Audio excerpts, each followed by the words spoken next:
The jungle throbbed with a low alien hum, as if the planet itself whispered warnings through the wind. Bioluminescent spores drifted lazily through the thick, humid air.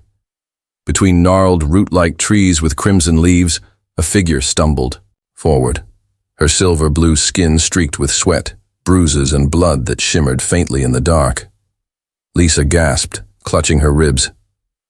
Her breathing came in sharp, ragged bursts. Each step sent fire lancing up her legs. She pressed her back against a moss-covered stone and tried to still her racing heart. Somewhere behind her, she could hear it, distant thrums, rhythmic and mechanical. The seeker drones were sweeping the sector again. She had barely survived the last close call. They were getting smarter. She was running out of forest. The pain in her skull flared again. Her empathic senses had no off switch, and the fear from nearby creatures, tiny, frantic, primal, spiked into her consciousness like needles. It was overwhelming. Every time she tried to suppress the emotions bleeding into her mind, they pushed back harder. She gritted her teeth and moved forward. A sudden crackle of branches ahead made her freeze. She crouched, barely able to keep balance, and peered through the foliage. A man stood at the edge of a clearing, adjusting a shoulder strap on his gear. His clothing was rugged, but clean. A worn rifle hung lazily across his back. His hands were rough, tanned, scarred. His dark hair was tied back in a makeshift band. He was human. Lisa's pulse raced. She knew what humans did to her kind. At best, they turned a blind eye to Narration politics. At worst, they sold defectives back to the clans for favor or profit. But she was too weak to turn away. Her vision blurred. As dizziness crept in like fog, her knees buckled and she collapsed with a quiet thud. Vince turned sharply. His boots crunched on the dry underbrush as he approached, hand already hovering near the sidearm holstered at his hip. He scanned the shadows. Then he saw her, half-conscious, body curled tightly, silver skin faintly glowing beneath the cuts and grime. He knelt beside her cautiously. Her chest rose and fell in shallow breaths. Her arms trembled, more from exhaustion than fear. "Damn it," he muttered, checking her pulse. "What the hell are you?" Her eyes fluttered open. The moment their gazes met, a jolt of strange warmth shot through Vince's chest. He saw something wild in her, raw terror, but also something deeper, a scream behind silent lips. "Don't send me back," she whispered, her voice raspy, words heavy with accent but unmistakable. Vince hesitated. He could walk away. This wasn't his problem. Whatever she was, she clearly didn't belong here. But then again, neither did he.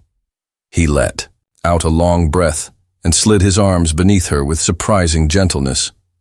She tensed at first, but didn't resist. Her body was burning up, feverish, light as paper. She smelled of ash and ozone. "You're not dying in my forest," he said under his breath, lifting her without ceremony and turning back toward his outpost. By the time they reached the vine-covered shelter nestled against a cliff, Lisa had slipped into unconsciousness. Vince keyed in the code, and the steel doors hissed open. Inside, the space was compact, but meticulously organized. Weapon racks, ration storage, medical supplies, and a simple cot in the corner. He laid her down, gently. For a moment, he simply watched her, uncertain what to make of the situation. Her skin shimmered faintly under the light. Not with glamour, but with something unnatural, like buried circuitry pulsing under flesh. As he reached for a scanner, her hand snapped up, grabbing his wrist with surprising strength. "No pain," she mumbled. "Please." "You're injured," he said flatly. "I feel enough already." He stared at her, then slowly pried her fingers loose. "You're Narration," he said, recognizing the facial structure now. "But you're not like the others." "I'm wrong," she replied without looking at him. "They said I'm wrong." He sat back, shaking his head. You're not the only one who doesn't fit anymore. She turned her face toward him, blinking away exhaustion. Then why help me? Vince looked at her for a long moment before speaking. Because someone should have helped me, a long time ago. He stood, grabbed a thermal blanket, and gently draped it over her. Rest. We'll talk when you're not half dead. She didn't respond, but for the first time in days, her body relaxed. Outside, the jungle whispered on. Lisa woke to the faint hum of electricity, the filtered light of early morning casting faint lines across the ceiling. Her limbs felt heavy, but the crushing ache in her chest had eased. A strange quiet filled the room, not the sterile silence of medical wards, but the calm of somewhere remote and carefully constructed. Her eyes moved slowly across the space, registering every detail. There were no surveillance units watching her, no restraining cuffs, no signs of military equipment, aside from the neatly stored weapons along one wall. Instead, jars filled with medicinal plants lined shelves, a kettle steamed quietly in one corner, and the air smelled faintly of metal and herbs. She tried sitting up. A sharp pull in her side reminded her that while she was alive, her injuries were far from healed. You shouldn't move yet. The voice came from across the room. Vince was leaning against the edge of a table, arms folded, expression unreadable. His jacket was off, revealing a plain shirt and arms marked with old scars. Some deep and jagged, others thin and surgical. Lisa's breath caught. She could feel his emotions, not as clear thoughts, but like background heat. Unease, caution, curiosity, and buried beneath it, something she rarely sensed from any living being. Restraint. I won't hurt you, she said, her voice dry. I didn't assume you would, Vince replied. But you're not exactly common company around here. She looked down at herself. The blanket was gone, replaced by a clean shirt far too big for her and loosely fitted pants. Her own clothing, torn and filthy, lay folded near the foot of the cot. You changed me? I've seen worse. Wasn't about modesty, it was about infection. He stepped forward, setting a mug on the table beside her. Water, slightly, laced with electrolyte mix. You've been unconscious for nearly a day. She stared at the cup, then took it slowly, hands trembling. The warmth helped. So did his distance. You live alone? Out here. No one else is dumb enough to settle in the red zone. He picked up a nearby data pad and tapped something. You're lucky I didn't shoot you on sight. I know. Do you? His tone wasn't cruel, just sharp. You were glowing, like a beacon. Half the forest could see it. Whatever you are, you attract attention, and out here, attention kills. Lisa didn't answer right away. The silence stretched. I was born different, she said finally. My kind call it a deviation, mutation, a crime depending on the sector. And what exactly makes you dangerous? Her eyes met his. I can feel what you feel, what anyone feels, and if I'm not careful, I can change it. Vince's grip tightened slightly around the pad in his hand. His heartbeat quickened, not from fear, but something more complicated. He was testing her words against his instincts, weighing truth against paranoia. You manipulate emotions. Not willingly, she said softly. It bleeds through. That's why I don't get close. Vince nodded slowly, then walked over to a bench near the wall and sat down. That explains the headache. You felt something? Regret, guilt. Not mine. I'm sorry. He studied her for a long moment. You shouldn't be. I've buried a lot that deserves to be remembered. Lisa looked away, embarrassed. Her fingertips brushed the edge of the cot. Her energy was returning, but faintly. They'll come for me, she said quietly. They always do. They sent seekers last time. If they scan your compound, let them come, Vince interrupted. This place is shielded. Military-grade scrambling tech. Nothing gets through unless I want it to. You were military? He leaned back slightly. Once. Special Recon Unit. 3rd Terran Wing. Long time ago. Now I'm retired. And a botanist? He smirked. Guns and plants. Keeps things balanced. She managed a small smile, then winced as the motion pulled at a bruise near her ribs. I should leave. You're already at risk because of me. I don't care. Her eyes snapped up in surprise. I don't care, he repeated. What I do care about is not leaving someone to die in the dirt just because they make others uncomfortable. If that makes me a target, so be it. Lisa was quiet for a long time. You don't even know me, she said finally. You're right, Vince said. But I know what it's like to be hunted for the wrong reasons. He stood and retrieved a small medical kit, then crouched beside the cot. May I? He asked, indicating the bruises on her side. She hesitated, then nodded. As he gently applied a salve that smelled of mint and iron, Lisa studied him carefully. He moved like someone who had spent years breaking things, then many more years trying to fix what remained. You could turn me in for a reward, she murmured. Don't need the credits. You're risking everything. He paused, then looked up at her. You know what's worse than risking everything, he said. What? Looking away and living with it. Her breath hitched slightly. She nodded once. You're not supposed to be here, he added, almost to himself. I know. But maybe, he said, rising to his feet. That's exactly why you should be. Neither of them said another word. But something between them shifted. Quiet, invisible, real. The wind outside howled through the jungle canopy, bending thick branches that scraped against the reinforced shelter. Rain began to fall in sheets, beating against the metal roof with rhythmic urgency. Inside, the flickering glow of the solar lamps cast soft golden light across the room. Lisa sat cross-legged on the cot, her skin pale but no longer feverish. The bruises had faded into shadows and her posture had shifted, from survival mode to something closer to stillness. Vince was at the workbench, disassembling a sensor module with precise hands. Wires and screws littered the surface. Every movement he made was deliberate, controlled. Silence stretched between them. Not awkward, but charged. You're holding something back, she said, breaking the quiet. He didn't look up. I usually do. I can feel it. Vince set down the screwdriver. With a sigh, he turned and leaned against the table, crossing his arms. What do you want to know? Nothing you don't want to share. But whatever you're burying, it's loud.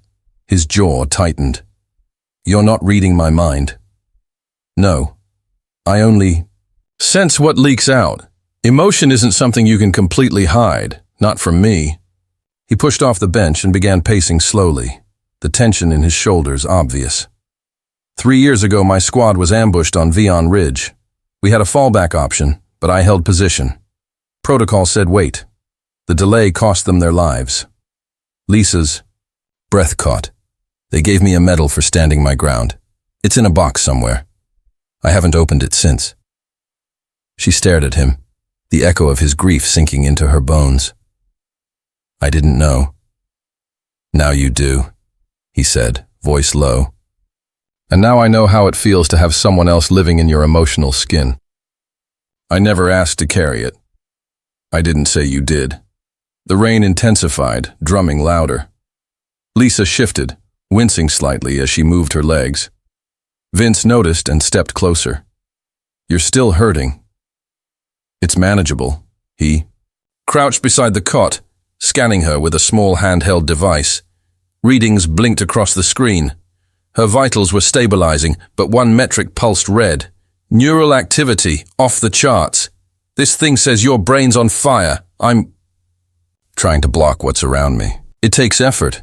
You don't have to try so hard here. I do, she said firmly. Even calm emotions have weight. Yours carry centuries. He chuckled once, dry and without humor. Feels about right. She reached for the scanner and turned it off. The sudden absence of its hum made the air feel heavier. "Why haven't you asked what I can really do?" He met her gaze. "I figured if you wanted to show me, you would." Lisa closed her eyes. A few seconds passed. Then Vince's heartbeat faltered. Not physically, but he suddenly felt a rush of warmth in his chest. A memory surfaced, vivid and unbidden. The moment he watched a sunrise on Mars years ago, beside someone whose name he no longer remembered. The sky had been purple. He had smiled without knowing why. When the sensation passed, he blinked, stunned. "You made me feel that." "I let you feel what I felt once. It's a projection, not a control." He sat back slowly, stunned. "That wasn't unpleasant. Most people think it's manipulation, but I only reflect what exists." He studied her. "Can you sense me now?" Lisa nodded.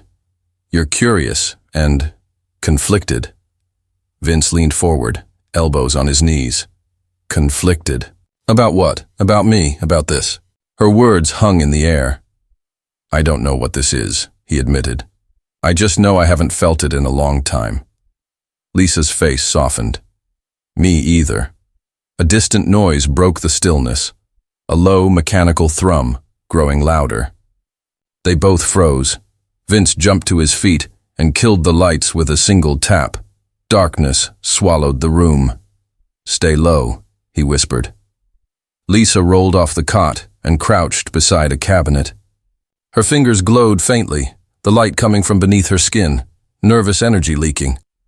The sound outside grew sharper. A seeker drone passed overhead, its scanning beam slicing through the jungle like a spotlight. Vince activated the visual, dampeners on the exterior panels. The walls shimmered slightly, blending into the surroundings. "Hold your breath," he said. They remained frozen, every muscle tense, until the drone drifted past and the sound began to fade.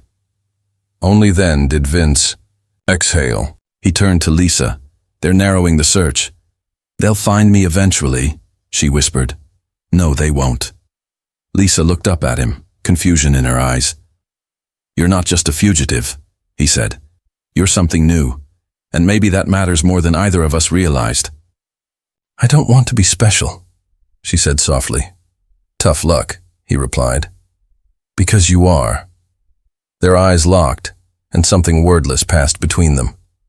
Understanding, fear, hope. Lisa reached for his hand without thinking. When their skin touched, both of them stiffened, then relaxed as a pulse of warmth moved through them. Neither pulled away. Outside, the storm raged on. But inside, something fragile and fierce had begun to take root. Dawn arrived like a whisper, soft pink light brushing the jungle canopy as steam rose from the drenched ground. Inside the shelter, a heavy silence lingered. Lisa stood near the entrance, watching droplets fall from tangled leaves beyond the shielded door. Her arms were crossed, her posture rigid, but her mind swirled with a chaos she couldn't quiet. Vince moved behind her, adjusting the strap on a compact pack slung over his shoulder. He carried tools, medical supplies, and 3 encrypted data sticks. Survival wasn't a question anymore. It was strategy. "You haven't said anything since last night," Lisa murmured, eyes still fixed on the trees. "There wasn't much to say," Vince replied, pausing by the counter to check a wrist module. "You felt it too," she said, "when we touched." He nodded slowly. "Like every nerve in my body recognized something foreign and didn't want to let go." She turned to him. "It wasn't just physical." No, it wasn't. The admission hung between them, unspoken feelings pressing at the edges of logic. Neither of them knew what to call it. A bond? A reaction? A mistake? All they understood was that it had changed everything. Lisa stepped forward, her voice quieter. "When I was taken as a child, they ran tests to measure my abilities. One day they brought in another girl, Same age, same condition. We were told to connect, like lab rats in an empathy cage. Vince frowned, listening. She cried so hard her body gave out. I felt her panic as if it were my own, and I tried to stop it. But I couldn't. She died, and I never let myself connect to anyone again. I'm sorry, he said gently. Lisa shook her head. I don't need your pity. I just want you to understand the risk. I do. But I'm still here. Her eyes searched his face for contradiction and found none. She stepped closer, her silver blue skin shimmering faintly as the morning light touched her. We should go soon. That drone wasn't scouting randomly. He handed her a ration bar, which she took reluctantly. I mapped 3 neutral zones during my recon days, Vince explained, checking a small device. Closest one is a decommissioned observatory station about 40 clicks north. If we move fast and keep shielded, we can make it before dark, Lisa's expression darkened. The moment I cross the boundary, the Narration tracking satellites will flag me. I've got blind codes, Vince said. They're temporary, but they'll mask your heat and signature for a while. You're prepared for everything, she observed. I'm prepared for things to go wrong, he corrected. It's not the same. She followed him out of the shelter, the door sliding shut behind them with a low hiss. The jungle had changed. It felt tighter, denser, as though the trees themselves had grown wary. Insects buzzed louder. Shadows shifted quicker. Hours passed as they moved in silence through the undergrowth. Lisa's breathing remained steady, though her body ached with every step. The further they traveled, the more distant civilization seemed to become. Eventually, they stopped near a moss-covered ridge to rest. She leaned against a fallen trunk, while Vince scanned the surroundings. We're close to the relay valley. Once we cross, the signal blackouts begin. Lisa didn't respond immediately. She was watching him with a thoughtful intensity. You're still shielding something. Vince glanced at her. Now? Yes. Right now. He hesitated. It's nothing that matters. That's never true. He took a slow breath. I've never met anyone like you. I'm trying to keep my head straight. You don't have to try so hard. Vince stepped toward her. You've turned my mind into a storm, and I don't even know your middle name. Lisa tilted her head slightly. I don't have one. He chuckled. Of course you don't. A distant, low-pitched whine made them both freeze. Vince raised a hand, listening. The sound repeated, 2 sharp pulses followed by a long tone. Seeker beacon, Lisa said, voice tight. They're flushing the sector, Vince muttered, pulling a small metal capsule from his belt. He cracked it open and handed her a tiny gray pill. Swallow this. It'll lower your vitals temporarily, reduce your energy output. She hesitated. Will it hurt? Probably. She swallowed it without further argument. Seconds later, her body convulsed slightly, her skin going pale, luminescence dimming until it was barely visible. Her breathing slowed to a crawl. Vince caught her as she collapsed. You okay? I feel cold. You'll be fine. Hold on. He carried her until the sounds faded behind them. Once they reached the edge of a high bluff overlooking a collapsed observation tower, he set her down on a patch of soft moss. Her eyes fluttered open, weak but focused. You brought me here? Why? She asked, voice trembling. Because you need to be somewhere no one owns. Not them. Not us. I'm not a project, she said. I know. You're a person, and I'm not leaving you behind. You barely know me, she whispered. He brushed hair from her face. But I feel you. Lisa's fingers reached for his, and the moment they touched, a current passed between them. Fierce, undeniable, warm. I can feel what you're not. Saying, she murmured. Vince didn't speak. He just held her hand tighter. Twilight bled across the sky in violet streaks as the jungle deepened into shadow. Mist crawled low over the ground, curling around exposed roots and jagged stones. Vince knelt beside a rusted access panel, tools spread beside him. A cracked screen flickered weakly, showing faint outlines of long abandoned power grids buried beneath the collapsed observatory tower. Lisa sat on a toppled pillar nearby, her posture rigid. Her skin was slowly regaining its glow, subtle light tracing the lines beneath her surface like living circuits. She stared at the horizon, eyes unblinking. "They've entered this sector," she said, voice low.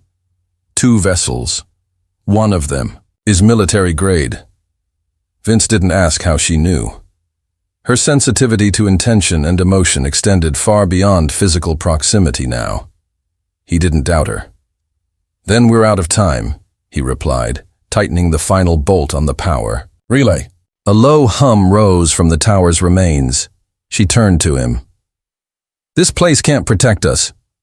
"It's not meant to," he said. "It's meant to hide something more important." Lisa stood slowly, hands clenched at her sides. "They won't ask questions when they arrive. They'll capture me, sedate, contain." Vince rose to his feet and looked at her. "Not if I'm breathing. You can't fight trained hunters alone." He moved closer. "I've done worse. With less." Her jaw tightened. "You don't understand what they want. It's not about arresting me. It's about what I've become. This glow, this bond, it's proof of something they've been trying to suppress for generations." Vince studied her expression. "Explain." "In my society, ascension was a myth, an evolution triggered by emotional convergence. Most believe it's legend, but some high-ranking officials have always feared it. They tested children like me to isolate the trait. Most didn't survive the experiments." Realization dawned. "So they didn't just abandon you. They tried to break you." Lisa nodded. "And when I didn't die, they branded me defective and cast me out." Vince's hands curled into fists. "They're not coming to retrieve a fugitive. They're coming to erase a witness." Exactly. A pulse from the scanning beacon echoed across the hills, short, sharp, and unmistakably close. Lisa's body shuddered involuntarily as her glow flared. Uncontrolled, she dropped to one knee, gasping. "It's reacting," she hissed. "The bond. It's sinking too fast." Vince dropped beside her, steadying her shoulders. "What do you mean?" "My system is aligning with yours. Our contact accelerated the process. The neural resonance is too strong. It's overwhelming. Me. Tell me what to do." Lisa looked up, sweat clinging to her forehead. "Don't let me go dark. Anchor me." Without hesitation, Vince pressed his forehead to hers, both of them breathing in unison. A surge of heat raced through their bodies. The luminous lines under Lisa's skin brightened, then slowly steadied into a steady pulse. When she opened her eyes, they were glowing softly, no longer wild. "It's stabilizing," she whispered. Footsteps crunched in the underbrush. Vince rose silently, drawing his weapon. He positioned himself between Lisa and the sound. 3 figures emerged, tall, armored, and silent. Their black suits bore no insignia, only faint red lights blinking near the wrists. The one in front removed their helmet. Lisa inhaled sharply. "Mother," the woman's face was ageless and cold. Her hair, tightly braided, framed sharp eyes devoid of softness. "You survived longer than expected," she said flatly. "You made sure I wouldn't," Lisa replied. "I did what the council ordered." "No," Lisa said, voice steadier. "You obeyed because it was easier than questioning them." The woman's gaze flicked to Vince. "You must be the Terran. You interfered with a classified biological asset." "She's not an asset," Vince said. "She's a person. To you, maybe. To us, she's proof of contamination, a failed anomaly." Vince's stance hardened. "Try to take her, and I'll show you what Terran failures look like when cornered. You're brave. Pointless, but brave. Lisa stepped forward, placing a hand on Vince's arm. I won't run. Then you submit? Her mother asked. No, Lisa answered. I confront. In one breath, Lisa closed her eyes. A wave of invisible force rippled outward. The hunters behind her mother staggered, dropping to their knees, weapons clattering. The older woman's face twitched. What are you doing?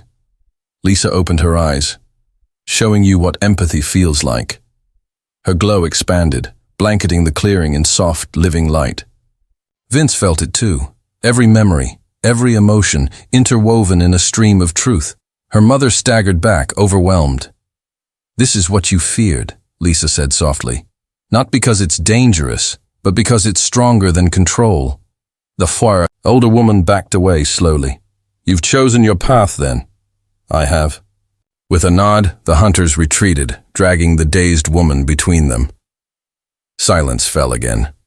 Lisa swayed, and Vince caught her. You could have destroyed them, he said. I'd rather be remembered for mercy. He held her tighter.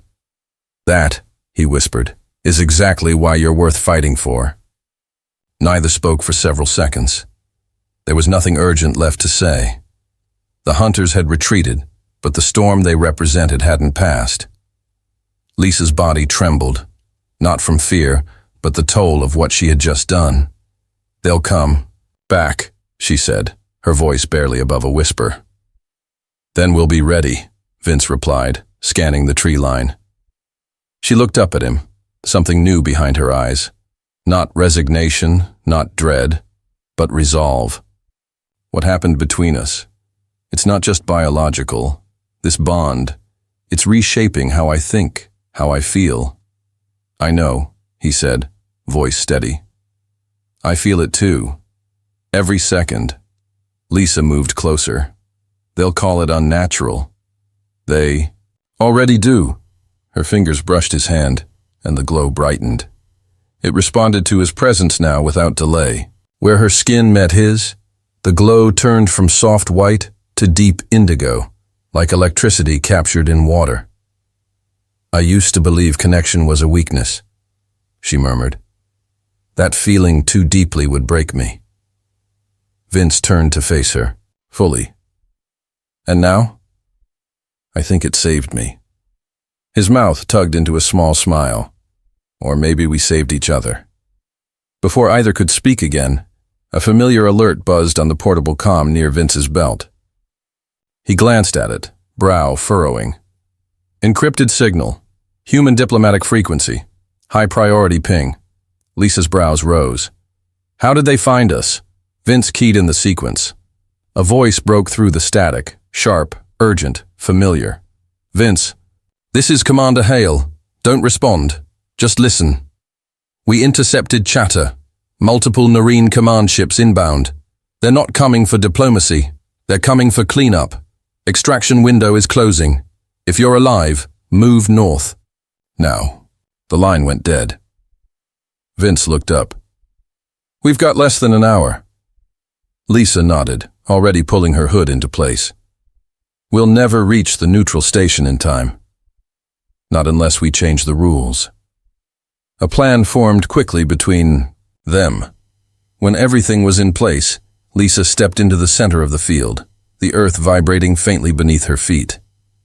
This could kill me, she said. I won't let it, Vince replied. She nodded once. I need to amplify the bond, project it as a signal, not just to the Narration, but to the humans too. They need to feel what I feel. Vince hesitated. You're turning empathy into a weapon. No, she said softly. Into a truth they can't ignore. He took her hand one last time. Whatever happens, I'm here. Lisa closed her eyes. The glow intensified. He fell to one knee, overwhelmed, but unafraid. Hundreds of kilometers away, Narration commanders staggered in their control. Rooms as wave after wave of unfiltered empathy crashed over them. Diplomats, soldiers, technicians, each caught in a flood of feeling too raw to dismiss. On Earth's orbital outpost, human officials paused as the emotional resonance reached their minds. It wasn't communication in the traditional sense. It was experience, direct and undeniable. When it ended, Lisa collapsed into Vince's arms, unconscious but alive. The lights flickered, then faded.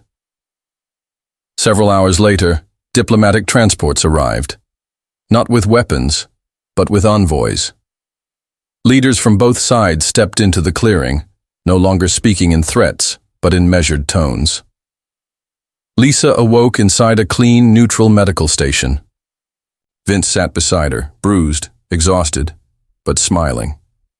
"We did it," he said. She blinked slowly. "Are we safe?" "No," he admitted, "but we're not alone anymore." A week later, official statements were released acknowledging the existence of empathic Narration, the reality of cross-species fusion, and the unethical experiments buried by the ruling clans. Lisa's testimony triggered inquiries, reforms, and alliances. She and Vince stood side by side during the first Interspecies Unity Council meeting. Cameras flashed, faces watched, neither flinched. Later that evening, in the quiet of their new quarters, Lisa traced the glow on her arm as it danced gently beneath her skin. "I was never meant to survive," she said. "Then maybe," Vince replied, wrapping his arm around her waist, "you were meant to lead." Outside, two moons rose. Inside, two hearts beat in sync, different but inseparable.